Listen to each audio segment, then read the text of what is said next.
Praise the lord. July 1వ తేదీ 2025. ఈరోజు దేవుని వాగ్దానం. నా హృదయము నిబ్బరముగానున్నది. కీర్తనల గ్రంథము 57వ అధ్యాయం 7వ వచనం. ఈ వాక్యం ద్వారా మనం తెలుసుకోవాల్సిన విషయం ఏంటంటే, దావీదు భక్తుని జీవితంలో కలిగిన కష్టాలు, బాధలు, తన శత్రువులు తన మీద ఎంత భయంకరంగా దాడి చేస్తున్నారో ఈ కీర్తనలో వివరిస్తూ వచ్చారు. కోపెద్రేగుల మధ్యలో నేను నివసిస్తున్నానని, దినమెల్లా వారు నా మీద బాణములు సంధిస్తూ ఉన్నారని, నన్ను బాధిస్తూనే ఉన్నారని, నాకు కీడు చేయాలని, నన్ను చంపాలని కుట్రలు పన్నుతున్నారు. నేను ఎక్కడికి పారిపోగలను?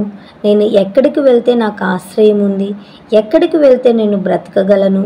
ఎవరిని ఆశ్రయిస్తే ఆ శత్రువుల చేతిలో నుండి విడుదల పొందగలను అని దావీదు ఆలోచించినప్పుడు, వెదకినప్పుడు దావీదుకి దేవుడు దొరికాడు. దేవుడు తప్ప నాకు ఆశ్రయదుర్గం ఏదీ లేదు. దేవుడు తప్ప నన్ను కాపాడేవారు ఎవ్వరూ లేరు. దేవుడు తప్ప నన్ను శత్రువుల చేతిలో నుండి రక్షించేవారు ఎవరూ లేరని గుర్తించి ప్రభువును ఆశ్రయించాడు. అందువలన ఈ 7వ వచనంలో దావీదు చెప్తున్న మాట ఏంటంటే, నా హృదయము నిబ్బరముగా ఉంది అంటున్నారు. ఎందుకు నిబ్బరముగా ఉందంటే, నాకు దేవుడున్నాడు. దేవుడు నా పట్ల గొప్ప కార్యం చేస్తాడని నమ్మాడు కాబట్టి. దేవుడు అన్యాయాన్ని సహించడు, నీతిమంతుల పక్షముగా వ్యాజ్యమాడతాడని దావీదు నమ్మాడు కాబట్టే దావీదు హృదయం నిబ్బరముగా ఉంది. ఈ వాక్యాన్ని వీక్షిస్తున్న ప్రియ సహోదరి, ప్రియ సహోదరుడా, నీ హృదయంలో కూడా కలవరం ఉందా? నీ హృదయంలో వేదన ఉందా? నీ హృదయంలో చీకు చింతలతో నిండి ఉందా? మీ హృదయం ఎప్పుడు నిబ్బరంగా ఉంటుందో తెలుసా?